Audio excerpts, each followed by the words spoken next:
Day of Defeat Source was a game made by Valve in the ripe year of 2005. It's the sequel to the very well known and well received Day of Defeat.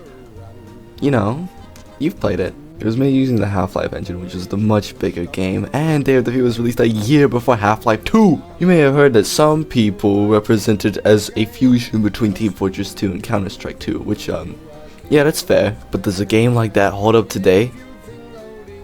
Yeah, it's pretty good. Hey, at least the community is still slightly active. Speaking of the community, just want to shout out this one guy. He's called H4N1, and all he was doing was spamming voice commands in chat, and it made people angry. H4N1, stop it! Seriously! Yeah, dude, it's not funny. Fire in the hole! Fire in the hole! But what really lurks in the confinements of this game? Well, it's as it was said earlier, because you find a class-based thingamabob with Team Fortress 2 with different weapons and just slow, tactical gameplay of Counter-Strike involved. You can also, like in TF2, get your head blown off. But before I get into talking about the classes of the game, I first need to explain to you what the game is about and how it even plays, otherwise you won't have a single clue what I'm talking about.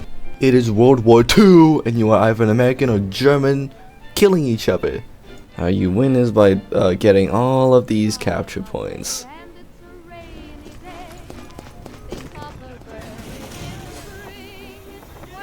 Main points usually look like this, with two people needing to capture it. Otherwise you can just barely touch it and it's captured. There are some maps which instead of capturing points you put down bombs instead and defuse them, but I couldn't find any. You can sprint, but it's only for like 3 seconds before you can't for another like 5, so you know. You can throw grenades and smoke grenades, which, by the way, they will bounce really far if you don't throw them right, so just make sure to account for that or you will die. Each of the 6 classes has a unique loadout that makes them different from the others. We can start with the only class that has the sickest thing ever, a grenade launcher, the Rifleman, or the Riflemen, cause, you know, there's 2 of you. And it has what you would expect, you know, rifles, spades, grenade launchers. It's long range, but it can only be used for close range as well. It's a good weapon, but I suck using it. I seriously can't use this thing. Even if I hit, I'll still get domed in the forehead. What? Look at this absolutely preposterous KD ratio I managed to clip. I do get a bit better, but it's still bad. Usually gameplay for me consists of waiting around, sitting back, and punishing 1 or 2 people who decide to be overachievers. And then at some point I start getting bored, so I valiantly step up to try and capture the point. 1, 2, 3, I'm dead, and it's back to the respawn timer. It does mention that it's a long-range weapon for precise shots. But this leads to me staring down for most of my gameplay, and that is boring as hell. So I'd much rather just speed blitz in and die in 5 seconds. Well, if it isn't the assault class, the one where I have to think for most of my movement, and then when I see a guy, I turn it off, and I'm back to thinking again. This class is smoke grenades. So if you look to this clip, right, let me paint the picture for you. You are a soldier in World War II, and you are tasked with guarding this alleyway with your life, and then suddenly, a puff of smoke appears. You are now completely on your guard, because that means someone's probably gonna come by. And if you look closely, you can see that there is a massive gap in sightline where I'll get shot. So, pay attention and don't run into it to get your head completely blown off. Remember when I was talking about the grenade physics? Yeah, look at this. I will never get that. I will never understand that. A tactic that works well with all classes, but probably intended for this one, is to throw a smoke bomb and not whiff it at a bike. You know, walk through it, hide in some sort of corner, and wait till someone walks by. Now you can still get out damage, so don't let that happen. I think that about covers it. Is that a pun? The support class is a support class. Wow, amazing, right? You know, some people may think that on first glance that it's similar to assault because the weapons have similar stats, even though, you know, STG-44 is, you know, higher, but the switching of the firing mode is really helpful. You can either go in completely gun splicing and just kill as many people as you want, or you can take it nice and calm in the back lines, so you just click on heads. Granted, it is without a scope, so it's much harder, but it's pretty good. It can get you can kill a bunch of people really quickly. Does high damage. The sniper is a, you know, a sniper, duh. But it's a really easy class, and I'll show live commentary just to showcase. No, he's slick. Damn, he's slick. Oh, damn. Nope, sorry, Ricky. Nope. See, it's easy. I hit the lamp post. Nope, sorry. Nope, sorry. Damn. Damn. Yep, okay, nope, not worth it. I've been compromised. I've probably no longer been compromised. Hell yeah. Fuck. It's probably fine. Damn, we just go. It's fine. Nope.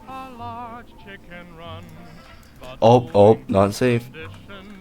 You just gotta wait for when someone actually decides to deal with you, and you just gotta wait it out for like 30 seconds, maybe 10 seconds. He's probably dead.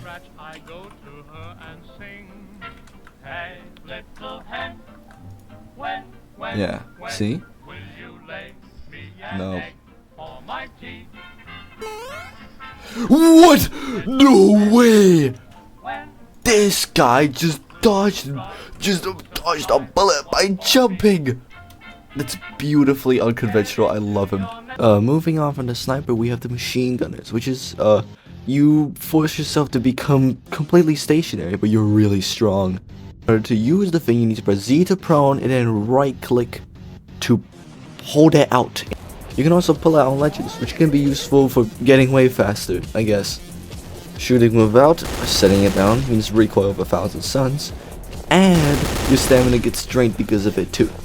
There's also a limit to how far you can turn when stationed, which I learned the very hard way. Why? The good part of it though is that once you notice someone and you have them in the sights, is that you kill them in like 5 bullets. So that's great. Hell, you got good range too, and sometimes you don't even need to see the other person.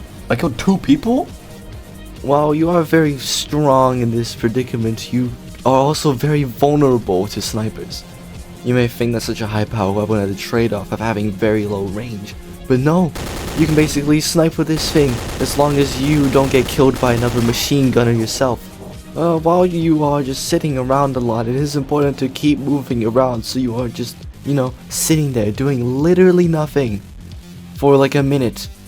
And in the moment you actually see someone, you're completely unprepared and die. And now we're on to the final class of the game, the Rocketeers. Here we go, rocket launcher guys, with a really good pistol to boot. In order to be able to fire the thing, you must press right click to put it up, and while you are stationary, you are really slow. Just left click as soon as you see someone hits a projectile, it'll hit them after you die. And of course you can also take yourself out with them. The pocket SMG you have isn't even that bad either. That thing can shred people in like a second. It's amazing. Most of the thing you're doing is just waiting to see like 1 pixel on your screen that you can just shoot at and hope it dies. We're not moving on from the pistol just yet, cause that thing is still goated. The ambush potential is unparalleled to any other weapon in the game. You have no idea how much I love this thing. The rocket launcher pales in comparison.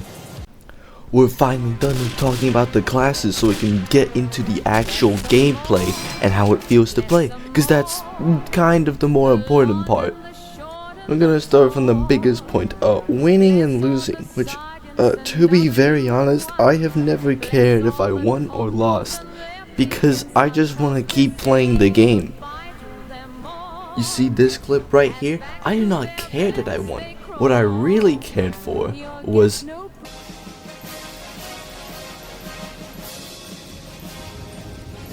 why didn't anybody tell me that this was straight fire?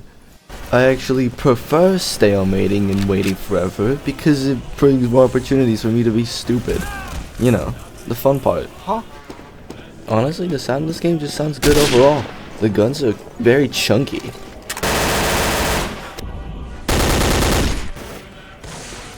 Although the communication between if something hits is kind of bad.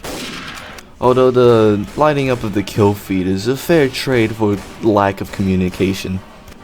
The game to me is just a place where I can get some really stupid kills, and honestly, I really like it like that.